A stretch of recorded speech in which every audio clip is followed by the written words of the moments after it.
from someone who really knows what's going on and is able to connect the dots. And he says, we have a coordinated attempt across the country by the Department of Energy to do cleanup on the cheap, to leave contaminants in the ground, in the water, while at the same time exorbitant sums are going into the so-called modernization of the nuclear weapons stockpile, the nuclear weapons research and production complex, all of this fueling an increasingly serious and destabilizing nuclear arms race.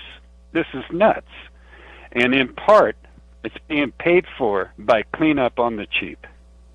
Well, when you hear something compelling like that from the head of Nukewatch New Mexico, it's not surprising if you find yourself squirming a little bit in that uncomfortable seat that we all share. Nuclear hot seat. What are those people thinking? Nuclear hot seat. What have those boys been drinking? Nuclear hot seat. The corium is sinking. Our time to act is shrinking, but our activists are linking. Nuclear hot seat. It's the bomb. Welcome to Nuclear Hot Seat, the weekly international news magazine keeping you up to date on all things nuclear from a different perspective. My name is Libby Halevi. I'm the producer and host, as well as a survivor of the nuclear accident at 3 Mile Island from just 1 mile away. So I know what can happen when those nuclear so-called experts get it wrong. This week, a breathtaking interview with Jay CoghlAn, Executive Director of Nukewatch New Mexico, a watchdog group that keeps close tabs on the Los Alamos National Laboratory and much, much more. Jay shared things about the country's nuclear infrastructure that I'd never encountered in more than 8 years of producing and hosting Nuclear Hot Seat, and he did it with great clarity and economy. So this is an eye-opener. We will also have nuclear news from around the world, numbnuts of the week for outstanding nuclear boneheadedness, and more honest nuclear information than we have been told about the vulnerability of nuclear power reactors facing the wrath of Hurricane Dorian. All of it coming up in just a few moments. Today is Tuesday, September 3rd, 2019, and here is the week's nuclear news from a different perspective. Here in the U.S., a win for activist community members and sanity, as plutonium test results have stalled the plans for a toll road near Rocky Flats. Plans were for a toll road that would cross on the east side of Rocky Flats, a former nuclear weapons plant northwest of Denver. But in August, a soil test found plutonium levels 5 times higher than the cleanup standard. And the deafening, nonstop pushback has forced Broomfield City officials to suspend their search for investors to help build the Jefferson Parkway. Broomfield City Council announced that the parkway is not moving forward at this time. Off the lower Atlantic coast, Florida nuclear plants announced on August 30th that they were ready to shut down as the threat of Hurricane Dorian loomed.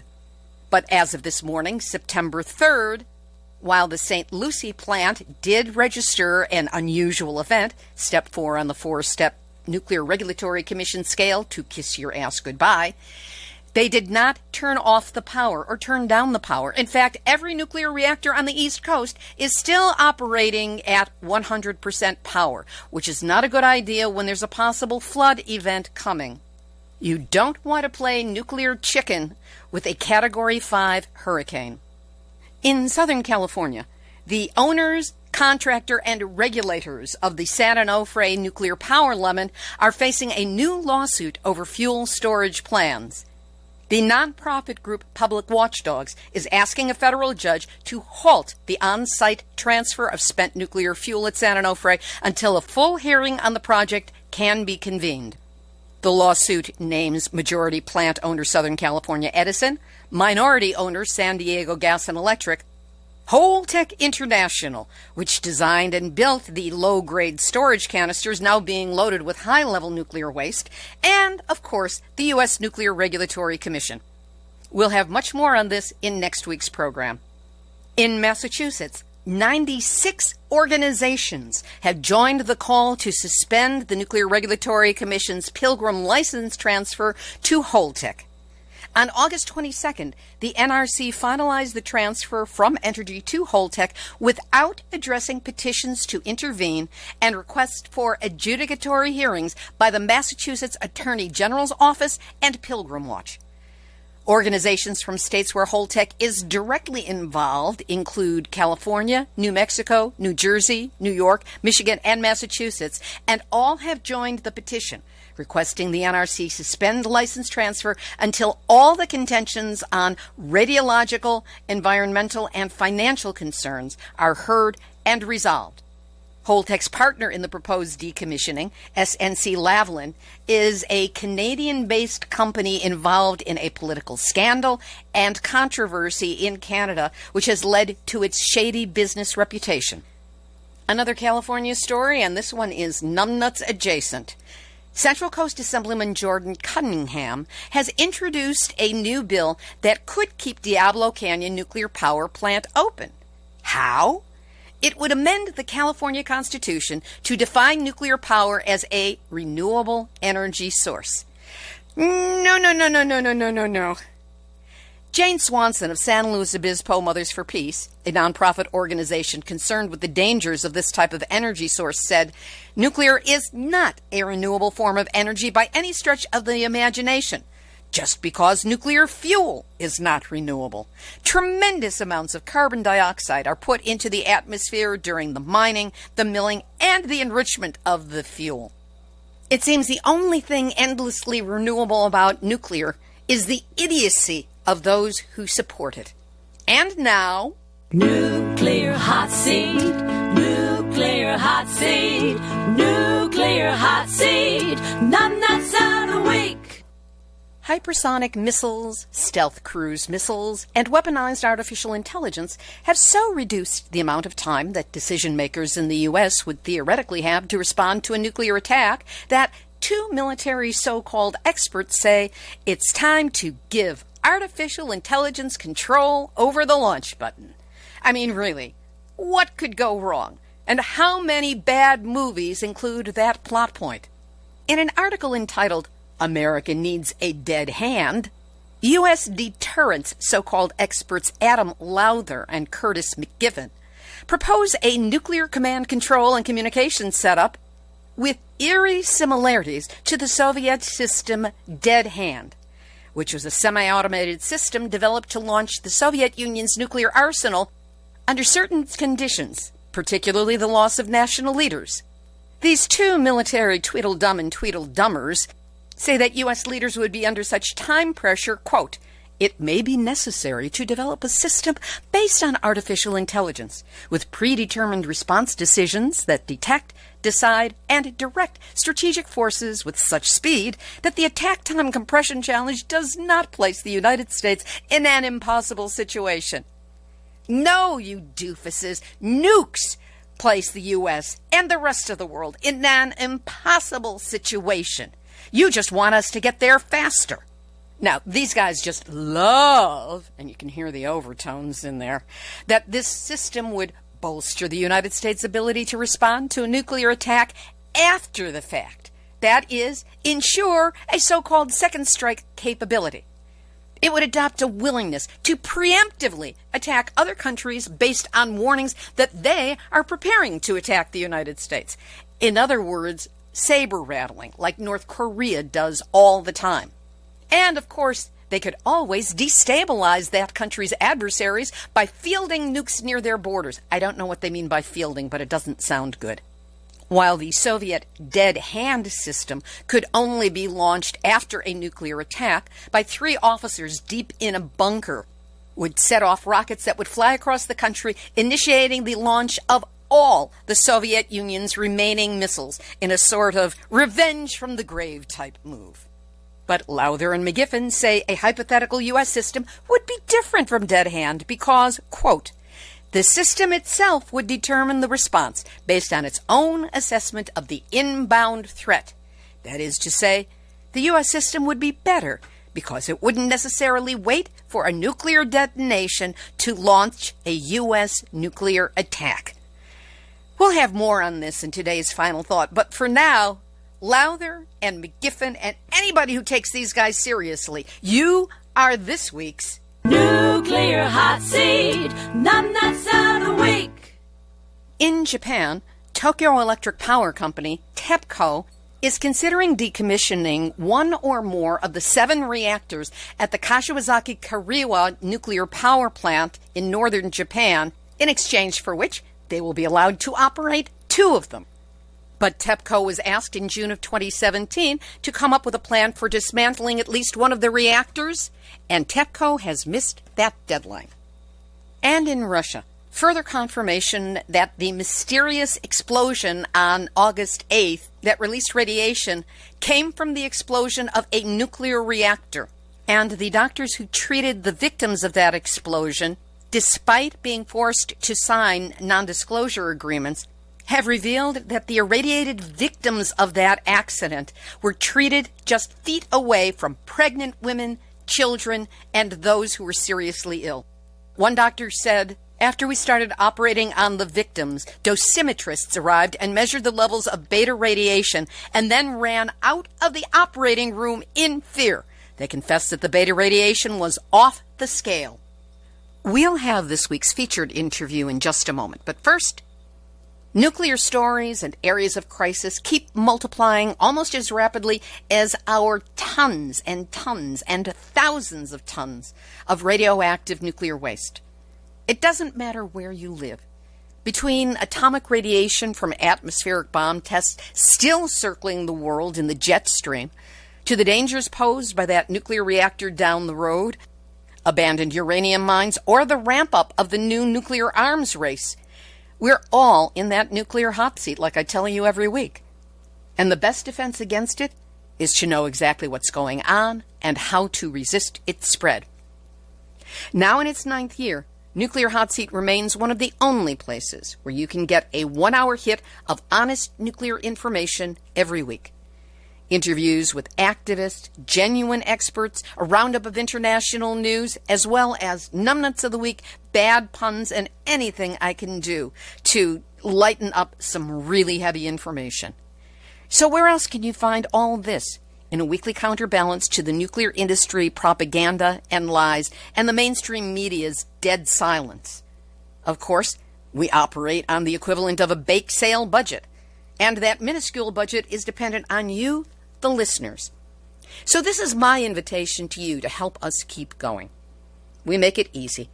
Just go to nuclearhotseat.com and click on the big red donate button to send a one-time donation or set up a monthly donation of any size.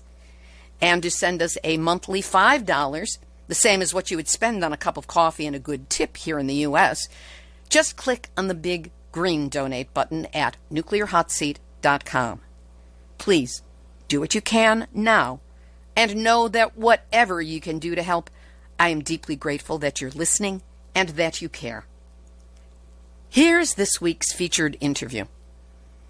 Sometimes it feels like following the various nuclear stories is like a game of whack-a-mole. You go after one and 3 more stick up their ugly little heads and defy you to get to them before the next 6 pop up.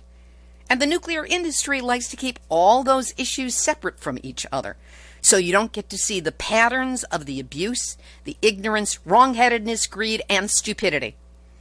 I think I missed 2 of the dwarves in there, but I'll find them.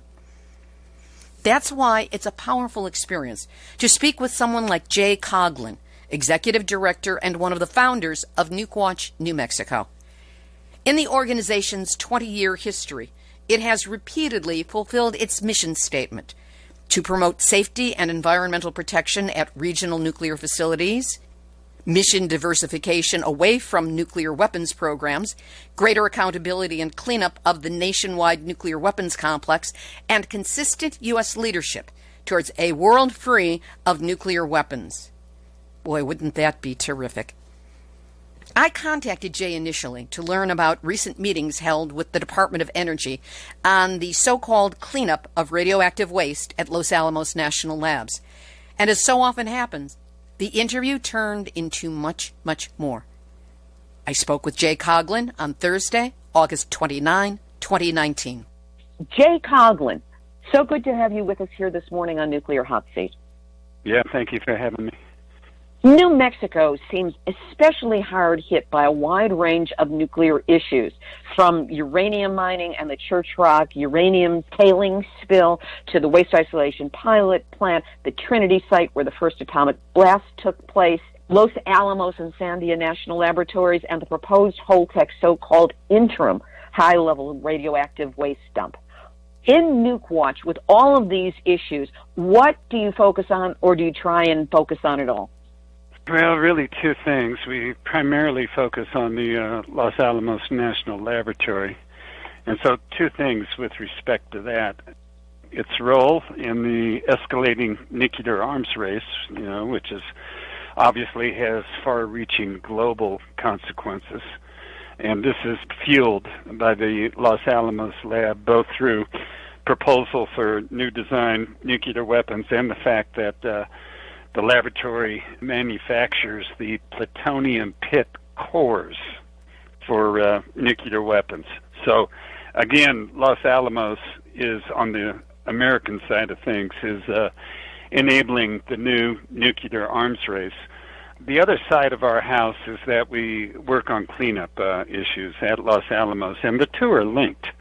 More nuclear weapons production that causes the mess to begin with means less cleanup, effectively, in terms of funding and other things. So that roughly describes what we work on. We do pay attention to the Sandia labs, and we pay quite a bit of attention to the waste isolation pilot plant as well. Give us some background on the Los Alamos National Laboratory. How long has it been there, and how much cleanup is necessary on this site? Well, of course, it was founded during the World War II years, specifically in 1943.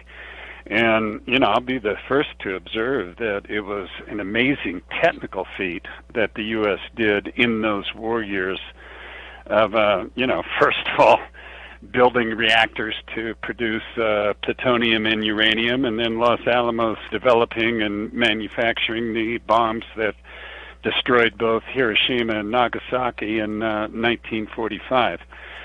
So since that time, it's worthy of note, and especially since you're located in California, the one consistent item since 1943 is the involvement of the University of California in Los Alamos Lab, and I'll quickly add also Lawrence Livermore Laboratory right there in Livermore, California.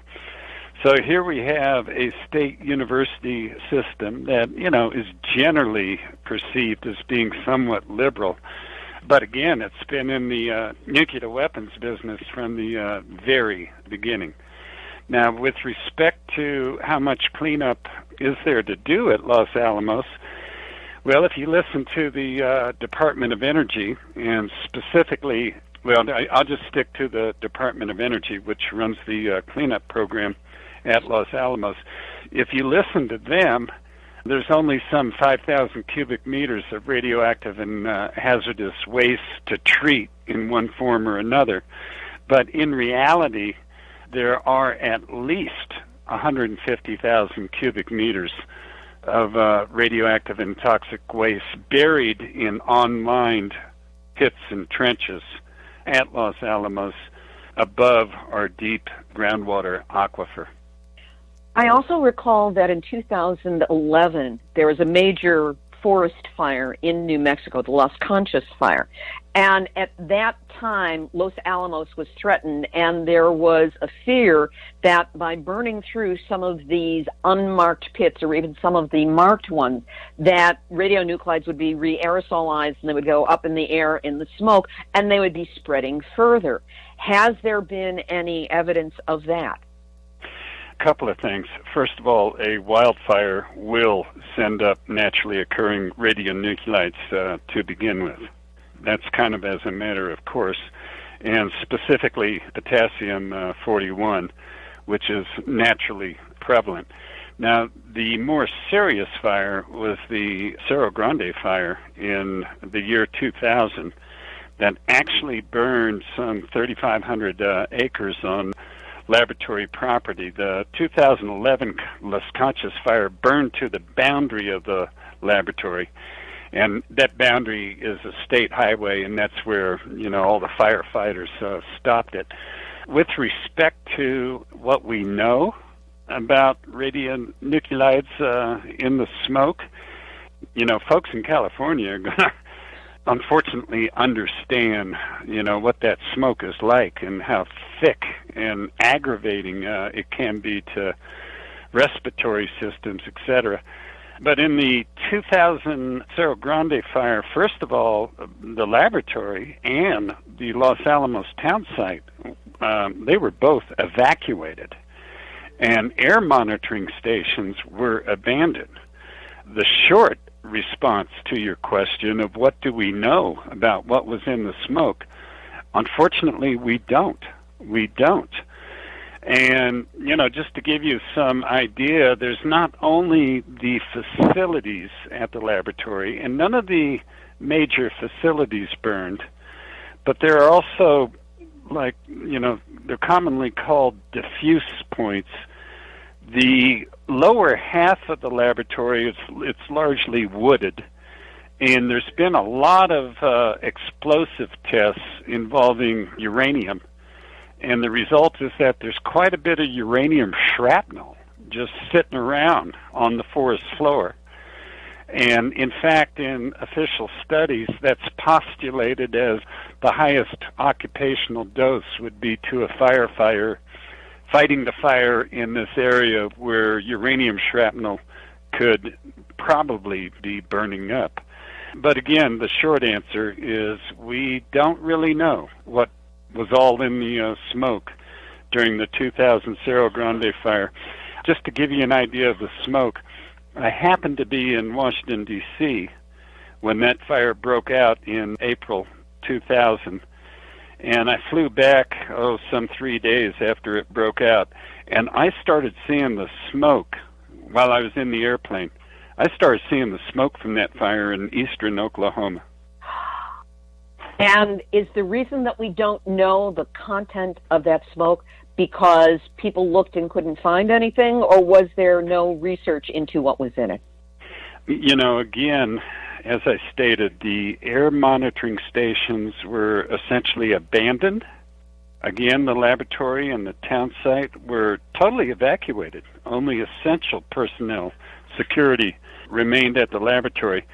Also, these air monitoring stations have filters, and anybody who has been close to a major forest fire knows how much particulate it sends up.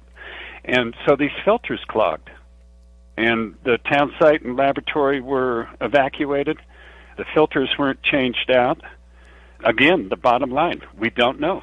We don't know what was in all that smoke. There have been recent public forums with the Department of Energy and Los Alamos National Laboratory, and at them they've been claiming that their cleanup of the site quite diminished from the amount that you stated was actually there. But they claim that the cleanup is more than half complete. What do they mean by that, and in your estimation, how accurate is that statement?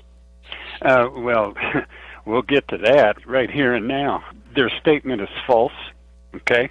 They're dictating the terms, they being the Federal Department of Energy and then the local cleanup office here at Los Alamos. But I've already said that DOE plans to treat some 5,000 cubic meters of waste. And, of course, I don't pull that figure from the thin air. This is so stated in a 2000, what they call a life cycle baseline cost estimate, that first of all projected that cleanup would cost no more than $4 billion at Los Alamos, which of course is a woefully low figure. So again, they plan to treat some 5,000 cubic meters of radioactive and toxic waste while ignoring, they don't even acknowledge it exists, but it's available in laboratory documents, some existing 150,000 cubic meters of radioactive and toxic waste in the laboratory's largest waste dump, which is called Area G. So they're not even acknowledging the fact that there is more recognizable waste in a recognizable waste area that needs to be cleaned up. They're just narrowing their focus, as the government so often does, to this 5,000 cubic meters of radioactive waste. How can they get away with that? And who, if anyone, is there to hold their feet to the fire for something a little bit more honest and complete? Well, with respect to who's there to make them accountable, there's my organization, Nuclear Watch New Mexico. And, towards that end, some of these DOE sites have what's called citizen advisory boards. By charter, DOE, the Department of Energy, allows them to consider only cleanup matters. But it so happens that I gave public comment just yesterday afternoon at a meeting of the local Citizens Advisory Board, the one that overlooks cleanup at Los Alamos. And to me, this is a little astonishing that the Department of Energy had never told its own Citizens Advisory Board that it believes that cleanup is more than half complete. And so when I made my little presentation, I could see that some of the Citizen Advisory Board members were, astonished, perplexed. But this gets to the question of, what does DOE, the Department of Energy, mean? This is what I think they mean, but they need to be questioned. They need to be questioned by the New Mexico Environment Department, they need to be questioned by the New Mexico State Legislature, and they need to be questioned by the Citizen Advisory Board. But it's pretty clear that what the Department of Energy means is that cleanup is half completed, more than half completed is their claim, both in terms of time and money. But what I point to, what Nukewatch points to, is that this is going to be cleanup on the cheap. Again, they're talking about treating 5,000 cubic meters while leaving 30 times as much permanently buried. So Nukewatch characterizes it as cleanup on the cheap, like they did for the Rocky Flats plant near Denver. That was the former site of plutonium tip production, the cores of nuclear weapons. And Rocky Flats, I would urge your listeners just to Google Rocky Flats. Oh, they know Rocky Flats. We've been covering it and continue to. Absolutely notorious. Wildlife refuge, quote unquote. Which is not coincidental, because I regard that as a gimmick whereby the government can use a much lower set of standards for cleanup, a so-called recreational standard rather than a residential standard. And again, this gets to cleanup on the cheap. So, to paint a picture for your listeners, and I'm painting a picture, with a broad brush here, but we have a coordinated attempt across the country by the Department of Energy to do cleanup on the cheap, to leave contaminants in the ground, in the water, etc., while at the same time exorbitant sums are going into the so-called modernization of the nuclear weapons stockpile, the nuclear weapons research and production complex, all of this fueling an increasingly serious and destabilizing nuclear arms race that is going to be very unpredictable. It's not the old bipolar world of the Cold War. There are other players now. I'm saying this as a person who was a kid during the Cuban Missile Crisis, and that's the kind of thing we're going back to. This is nuts. And in part, it's being paid for by cleanup on the cheap. So they are creating more nuclear weapons, more plutonium pits, more waste, and at the same time not doing an adequate, appropriate, if even such a thing is possible, job of managing the waste that they have already created? You are generally correct. Now you'll see how anal I can be in terms of accuracy. So it's not necessarily more nuclear weapons in terms of numbers, okay? But what they are doing are extending the service lives of existing weapons through so-called life extension programs. And there's some documentation that, you know, they can take an existing weapon and extend its life by 60 years. But at the same time, they are giving these weapons new military capabilities, which used to be directly opposite to what the U.S. government was saying. For example, I saw Hillary Clinton at the United Nations state, while she was still Secretary of State, that the U.S. had a policy that it would not endow existing nuclear weapons with new military capabilities. But that was a false statement, and I'm not picking on just Hillary. That was said across the country, and ultimately, of course, it was President Obama who was responsible for that policy. But that is woefully false, and the entire stockpile is now being transformed. So there are new uses being found, more powerful uses being found for the existing stockpile. When you were talking about life extension of the weapons, that's much the same as what they're doing for reactors, except they're not changing them or upgrading them. They're just saying, it can run for another 20 years. Let me address one thing. You say more powerful. And the world of policy issues surrounding nuclear weapons sometimes seems like Alice in Wonderland. So the irony here is, no, they're not coming up with more powerful weapons. They're coming up with less powerful weapons. They're coming up with lower yield weapons, and the danger is they're more likely to be used. And then once a so-called low yield nuclear weapon, and we're talking about something in the range of approximately a third of the yield of the Hiroshima and Nagasaki bombs. But, you know, they still destroy cities, and you use a low-yield nuclear weapon. How does it not escalate, you know, into total nuclear war? I'm not the one to have the answer to that one. Well, I don't either. That was a rhetorical question, but it was a very serious question. It is, because I know that the push has been happening from the White House to have what I refer to as the cute little nukes. Let's just use a little nuke in this situation. So it's not as bad as those old ones that we dropped on Japan, but it's just an excuse to commit nuclear war. Once you use a nuke, no matter what the yield, how do you stop the ladder of escalation from there? You know, I especially want to appeal to the young people that might be listening to your broadcast.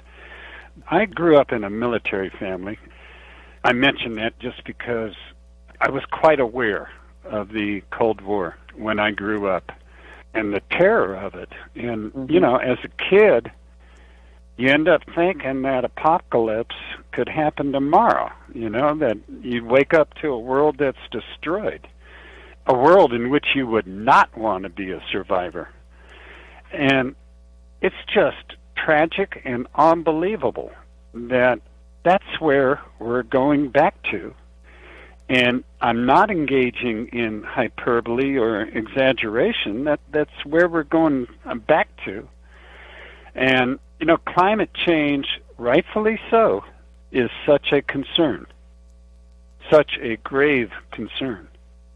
But I'd like to point out, you know, what could instantly change the climate? Well, let's have a nuclear war with 100 warheads going off. That'll be followed by a nuclear winter. You know, crops won't be able to grow. There'll be global famine.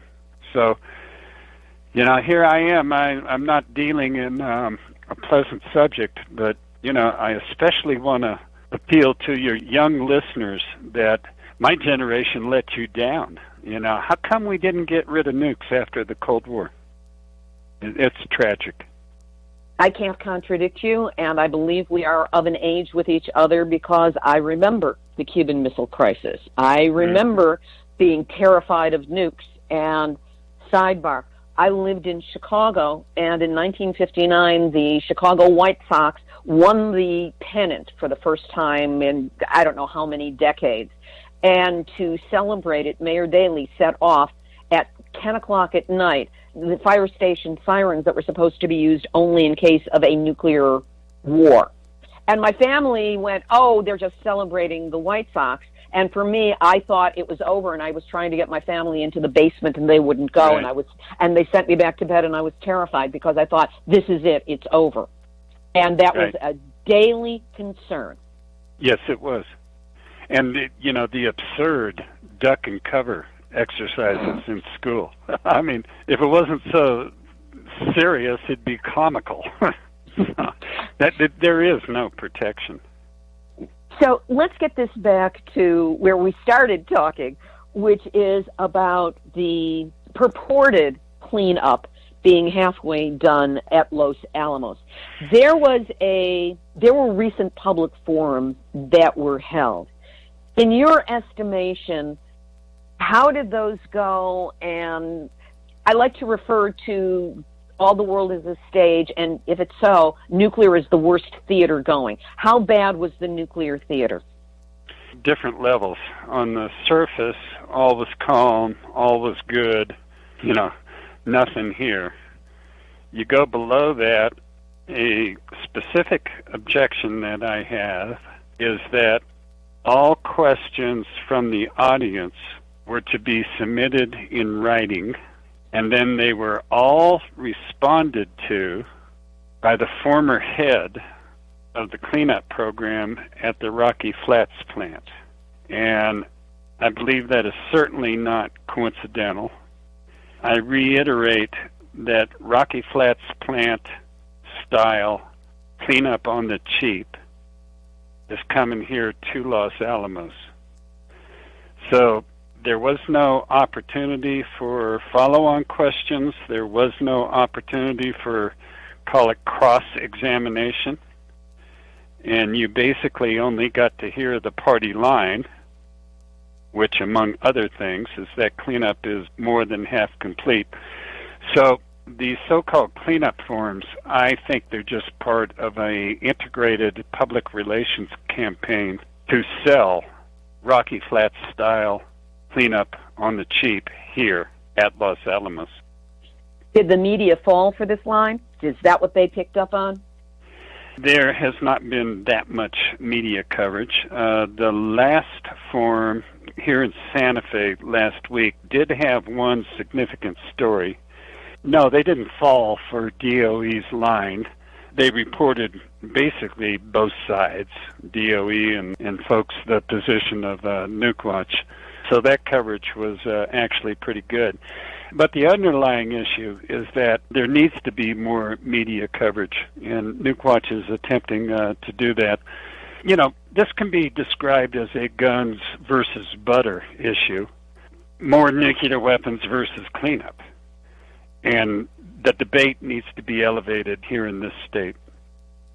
You're calling on New Mexicans to fight back against expanded plutonium pit production, the escalating global nuclear arms race, and plans to leave most radioactive and toxic waste permanently buried, and this is above a major aquifer. What specifically are you asking people to do? First of all is contact the New Mexico congressional delegation, which has a long history of, to use a harsh word, being subservient to the nuclear weapons industry in this state. There's always been, categorical support. And I specifically point to our senators, Tom Udall and Martin Heinrich, who, otherwise they're regarded as basically some of the most liberal senators, certainly Udall, in the Senate. But again, the New Mexico congressional delegation has always pretty much unquestioningly supported both Sandia and the Los Alamos labs. So in terms of asking people what to do, just always in general, it's good to make sure your opinions are known to the congressional delegation. But to begin to be more specific and possible things that the public can do, Nukewatch believes that there's going to be some $5 billion in upgrades to plutonium facilities at the lab over the next 5 years. We believe that legally requires public review and comment under the Federal National Environmental Policy Act. This is something that we are demanding of DOE. We hope to be successful in that. And if so, that then establishes a public process whereby hearings will be required. There'll be the opportunity to submit formal written comment and verbal comment, etc. So this will be in the not-too-distant future, I would say, hopefully to begin within the next half year. And that will provide more of a mobilizing platform and help elevate the issue. So I regret that right now I can't offer a lot of specifics, but we hope to be able to do so within half a year or so. Will Nukewatch be coming up with talking points that people can reference and adopt as their own in their letter writing, in their conversations with their representatives? The answer is yes. We always do that. And where would those be accessible? Thank you. Now I can plug our website, which of course that's what the show exists for, Jay. Yeah, that's the point. But in plugging it, it's a pretty popular website. I can state that objectively. It is www.nukewatch, that's NUKEWATCH.org. We have a lot of information on it, maybe arguably too much information, but yeah, we got a lot of information on it, and I definitely want to tout it as a real resource in this arena, this issue arena. And it's also a good way to keep abreast on events and the process, because as I indicated, there's not yet any concrete events or dates, but hopefully there will be. And the best way to check on it is through our website, which again is nukewatch.org. How can those of us who are involved in nuclear issues but live outside of New Mexico help you?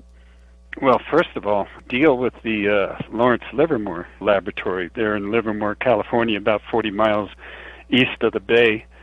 Specifically, support our colleagues, Tri-Valley Cares, based in Livermore. And we work closely with Tri-Valley Cares. Also, this merits a little bit of background for your listeners in that there are 3 nuclear weapons laboratories in the U.S., and they are Los Alamos, which I can look out my living room window from Santa Fe and see the Los Alamos lab. There is kind of the sister laboratory, Lawrence Livermore, again in Livermore, California. And then there's Sandia, which the main facility is in Albuquerque, New Mexico, but it also has a satellite facility adjacent to the Livermore Laboratory in California. And Sandia, in my view, kind of unfortunately flies under the radar. It doesn't have the same notoriety, for one thing, that Los Alamos has, and also Livermore to a certain extent. But Sandia, the nuclear design labs are Los Alamos and Livermore. And then Sandia is like the engineering lab that essentially weaponizes the nuclear designs of both Los Alamos and Livermore and takes their designs and makes them deliverable weapons of mass destruction. So I'm just trying to describe the nexus of the design aspects Then, of course, there's the production side of the Department of Energy nuclear weapons complex. And what we have currently ongoing is a $1.7 trillion program, so-called modernization, that is an extreme makeover of the nuclear weapons stockpile and its supporting research and production complex, and then completely new missiles, submarines, and bombers to deliver those rebuilt nuclear weapons. And I say rebuilt, I want to point out that we're on the verge of the U.S. going to what are actual new design nuclear weapons as well. So we're going to have production facilities, new ones, that are expected to be operational until around the year 2080. In other words, the government plans to keep nuclear weapons forever. And again, this is such a shame. We should have gotten rid of them after the end of the Cold War.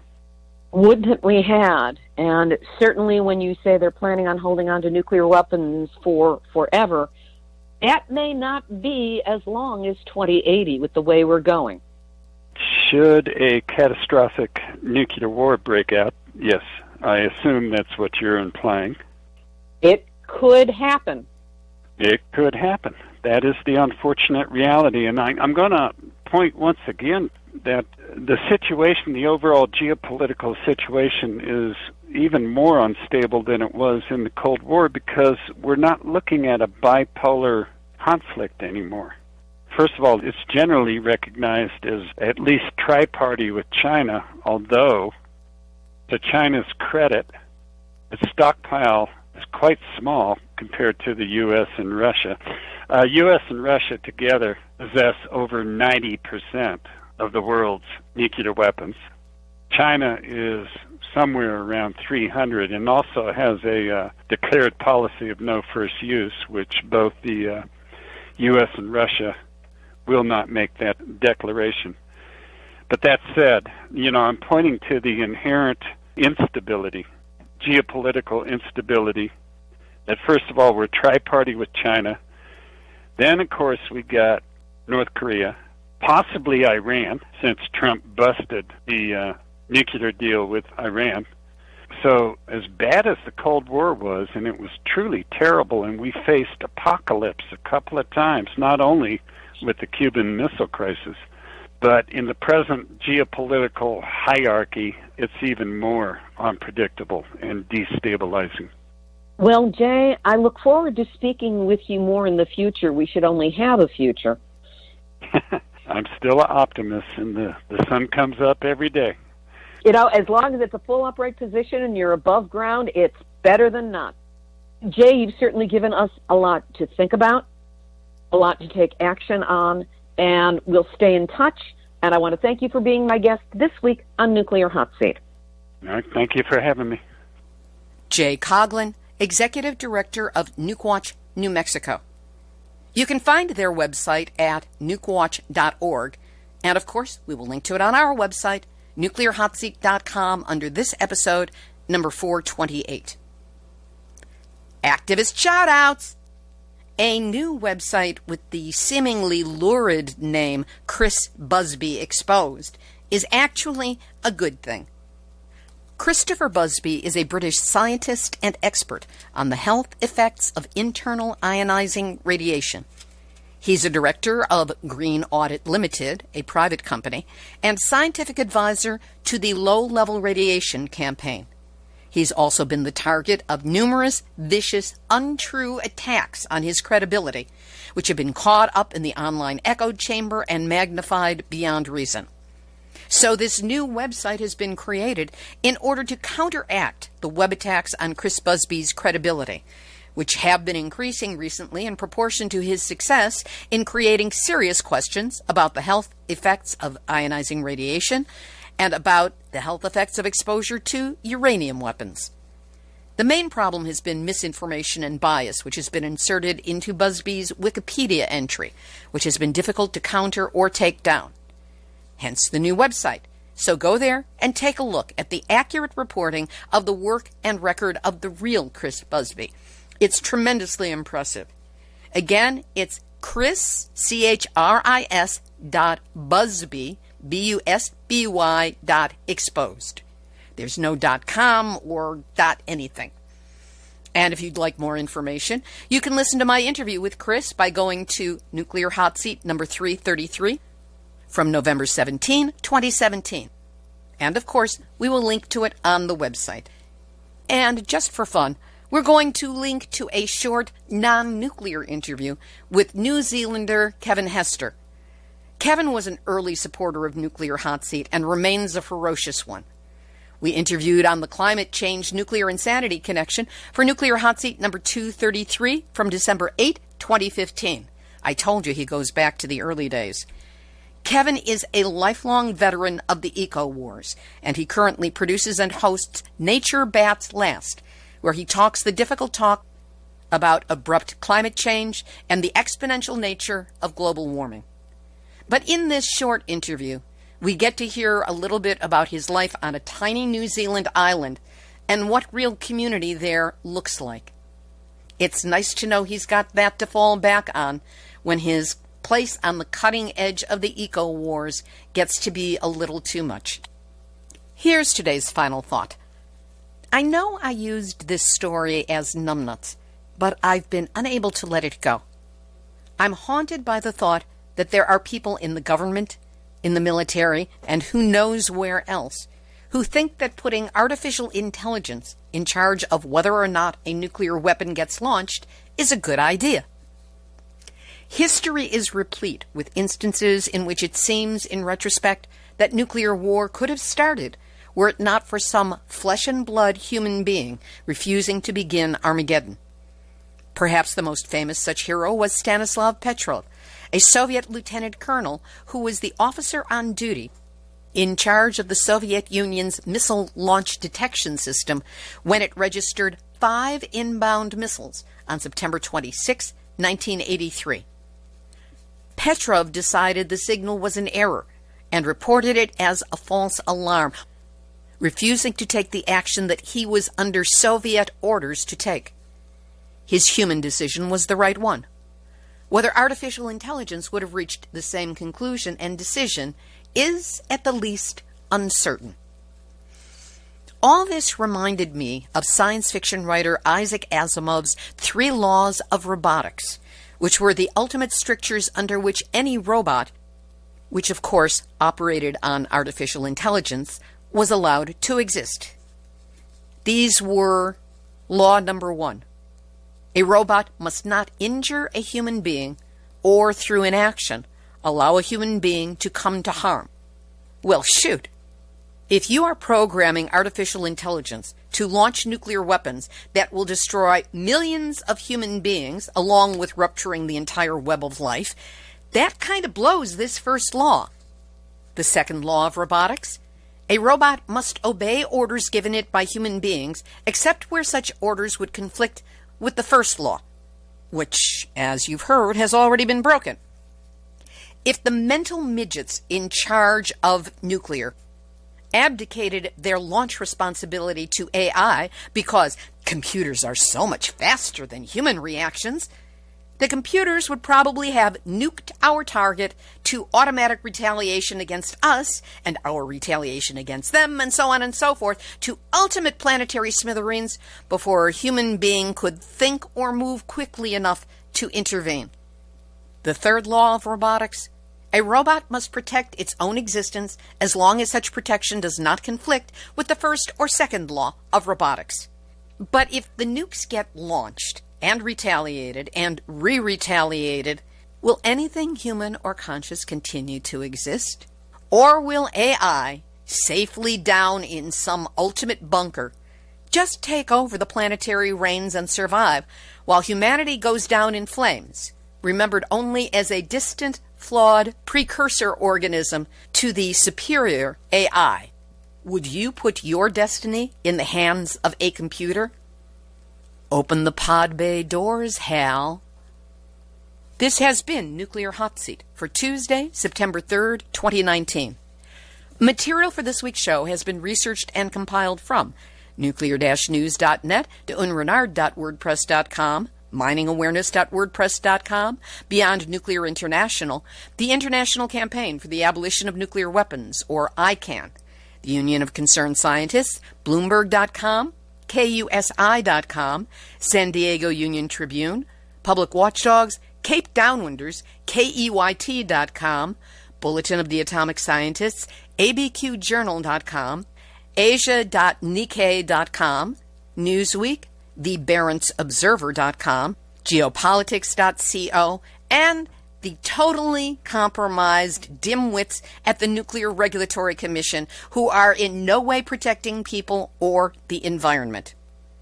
A reminder that Nuclear Hot Seat is now available on all of your favorite podcast platforms: Spotify, Stitcher, iTunes, Google Play. So however you prefer to listen to your podcast, you'll find them there. It's available at tabs at the top of the website landing page, or you can just do a plain play on the page or download. And if there's a platform we have missed, let me know, and we'll load it up there as well. Another shout out and wave of hello to KNIZ 90.1 in Gallup, New Mexico, which is the latest broadcast station to carry Nuclear Hot Seat every week. And in their case, it looks like it just might be twice a week.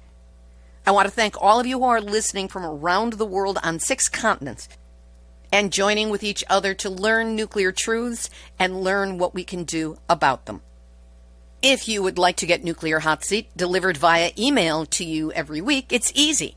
Just go to nuclearhotseat.com, scroll down and look for the yellow box, and sign up for a weekly email link to the latest show. Now, Nuclear Hot Seat also depends on you, the listeners, to let me know if there is any nuclear issue happening in your own backyard that you would like the show to cover. I can't guarantee I can get to everything, but all information is stockpiled and referred to and will be included as best we can. So if you have a story lead, a hot tip, or a suggestion of someone to interview, send an email to info@nuclearhotseat.com. And please, just because you post information to me or reply to something on Facebook does not mean I get it. The email is the failsafe, so send it to me that way. And if you appreciate weekly verifiable news updates about nuclear issues around the world, take a moment to send a donation of any size to nuclearhotseat.com. We will really appreciate your support. This episode of Nuclear Hot Seat is copyright 2019, Libby Halevi and Heartistry Communications. All rights reserved, but fair use allowed, as long as proper attribution is provided.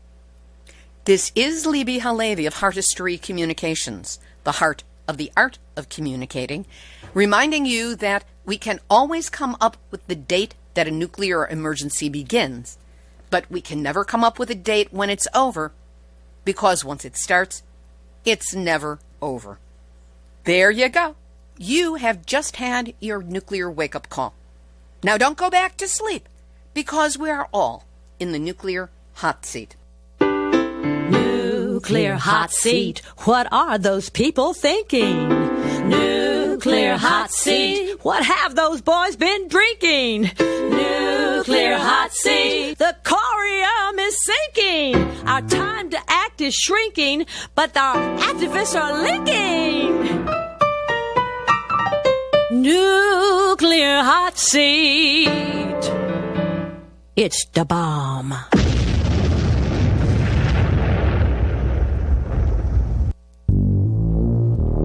Question everything. Intelligent radio for intelligent people. UCY.TV.